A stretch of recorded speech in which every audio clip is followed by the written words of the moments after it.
Nous reprenons le texte, les masques. Nous allons voir la suite.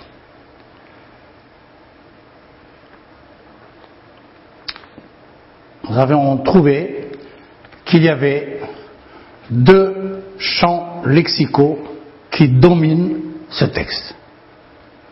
Le champ lexical de la peur. Mais le champ lexical de la peur se réalise à travers des synonymes du mot peur. Épouvante, à la première ligne, quatrième ligne, cinquième ligne, angoisse, ensuite horreur, terreur, horreur, ainsi de suite. Dès le moment où ce champ lexical décline, fait défiler dans le texte une série de mots qui sont voisins par le sens, on peut parler de champ sémantique. On peut parler de champ sémantique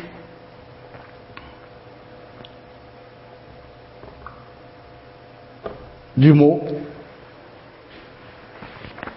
peur.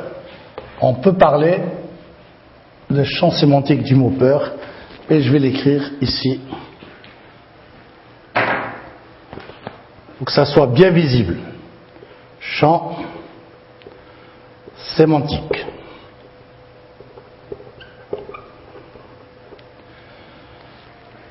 Pour le champ lexical de étrange, on va voir les termes de surnaturel. Déjà à la première ligne, je sentais ma raison sombrer dans l'épouvante. Le surnaturel m'enveloppait. Et cette phrase se termine par un point d'exclamation.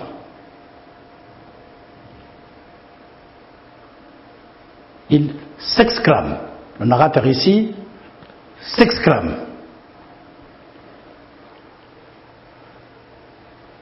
Et puis, il s'interroge. Qu'était-il? Et alors, on va voir que le surnaturel est fait de silence, de vide, de face d'ombre. Tout c'était du néant. Des êtres creux aux apparences de spectres, c'est-à-dire aux apparences de fantômes. Masque vide, il n'y avait rien que du néant. Alors là, on va trouver un champ sémantique, le champ sémantique du vide. Le champ lexical en entier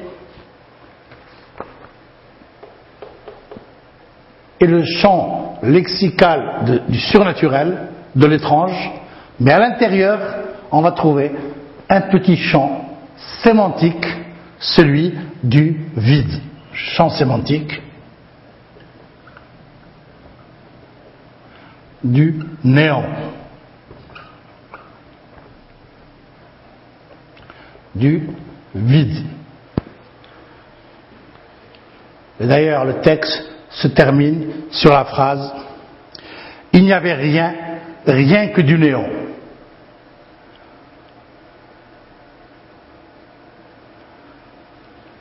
Parce que, au dernier paragraphe,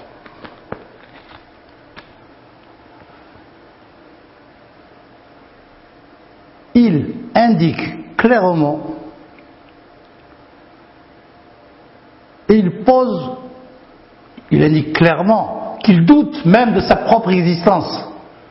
Parce qu'il pose une hypothèse. Si moi aussi j'étais semblable à eux, si moi aussi j'avais cessé d'exister, et si sous mon masque il n'y avait rien, rien que du néant. Alors là, il exprime, à travers cette hypothèse, le doute qui s'empare de lui. Et il avait déjà dit, une minute d'incertitude de plus, c'était la folie. Alors là, nous-mêmes, lecteurs, nous allons douter de son état de santé, de sa santé mentale.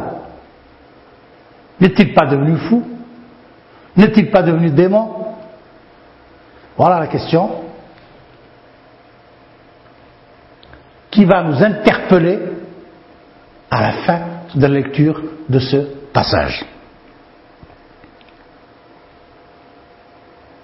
Après être passé par des paradoxes du type cet être qui vivait n'était qu'ombre et néant.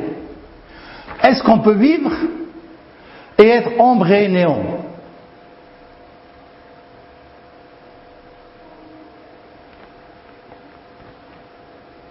L'existence ne peut pas être le néant. Cet être qui vivait n'était qu'ombre et néant. Et ce paradoxe se trouve au centre du texte. Et il annonce ce qui va suivre, cette expression fou de terreur. J'arrachai la cagoule du masque. Il allait vérifier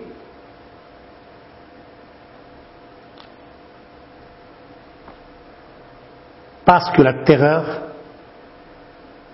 l'emporte sur la raison.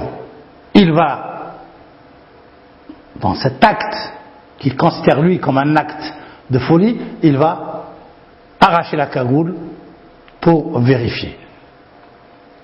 Et il s'aperçoit que tous les masques, derrière tous les masques, il n'y avait que le vide, il n'y avait que le néant.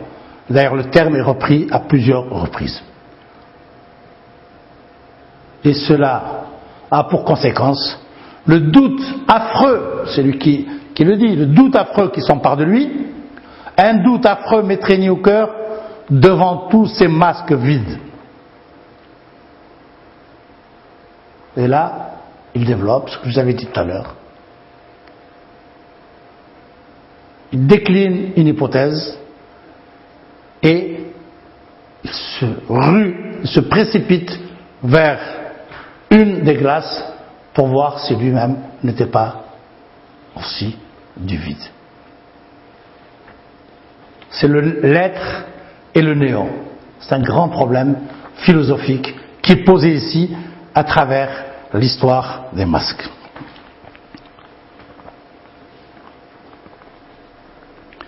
Alors, nous avons vu ici que les images, les métaphores, le procédé de la reprise, les antithèses,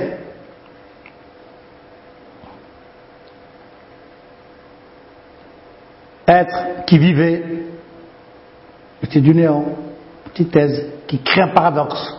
Ce sont des effets d'écriture pour nous donner le maximum d'intensité au niveau des sensations que nous recevons et que le narrateur a vécu. Cela crée une atmosphère, et cela crée une atmosphère fantastique. Voilà. À la prochaine.